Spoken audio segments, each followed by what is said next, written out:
Okay, question 21 is about IV characteristics. We're given a graph to begin with to look at. We've got two components on here, and typically IV characteristics show you how current and voltage are related for an individual component.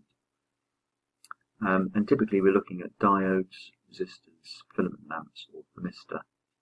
And they can broadly be broken into two groups. One's called the ohmic conductor, and the ohmic conductor is one that we've got here, the straight line graph. That's telling us that the current is proportional to the voltage. And then we've got the other group, which is non-ohmic, which doesn't obey Ohm's law, and so we will have a curve. Sometimes the curve is shown as we've got here, but the curve can go the other way. In this particular example, as the curve is flattening out, it's actually showing us that the resistance is increasing. You can test that out by subbing in some values for V and I at different points to see if that's the case. But that's indicating that the resistance of this component is increasing as the current is increasing. Okay, so first question is to identify those two components, and you can find those in the Caboodle textbook if you can't remember. You've probably got them in your notes at some point. The next section is about calculation. We're asked to calculate the internal resistance R of this battery. So we're going to utilise this equation over here, EMF equals V plus IR. Now we've been given some data.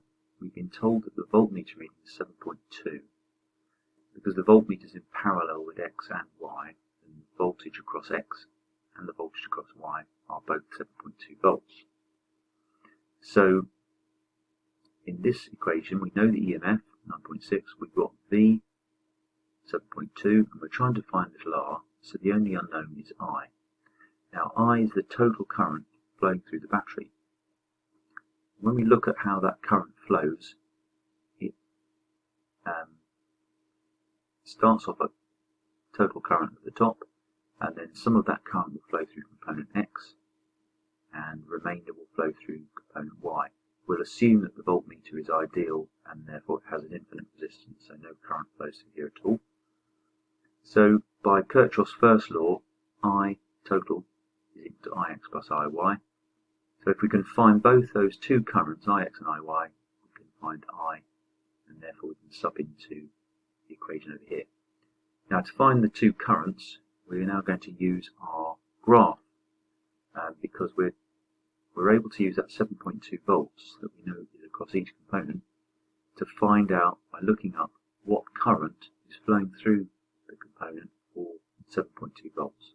So once we've read off the vertical scale to find the currents, and add them together, gives the total current, and then we'll need to rearrange this equation for little r. Something over here. Part C is about a cable which consists of 17 tightly packed copper wires. We're given the diameter of the wire in millimeters, but the question is asking us how would we get the best value for the diameter. So because we're talking about a practical application here, what equipment would you use, what measuring device would you use to find the diameter?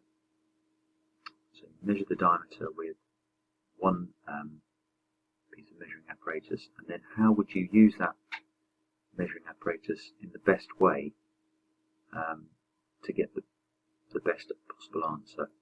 It's talking about precisely, and precision means getting groups of data that are close together. So it's suggesting you're going to need to take several readings. So how would you go about doing that with the wire? Then part II of C, we're given some more data, this time about the whole cable being 1.86 ohms. The cable is made up of 17 wires. So to find the resistivity of copper, we've got to include the whole cable. So we've got an equation that we're going to rearrange for rho, resistivity. We've been given R, we've been given L, and we're going to need to calculate the area, but the the area will be for the whole cable, which is 17 times the area of one wire. So when you calculate the cross-sectional area using pi r squared or pi d squared over 4, you need to multiply that by 17 to get the total area. Don't forget in your calculation of the area that the diameter is given as 0.12 millimeters, so you need to convert that to meters in your calculation. Once you've done that, the last part of the question is about uncertainty. Now, with our equation for rho that we've rearranged, we've got three terms, R, L and A. When we multiply or divide quantities together, we add the percentage uncertainties.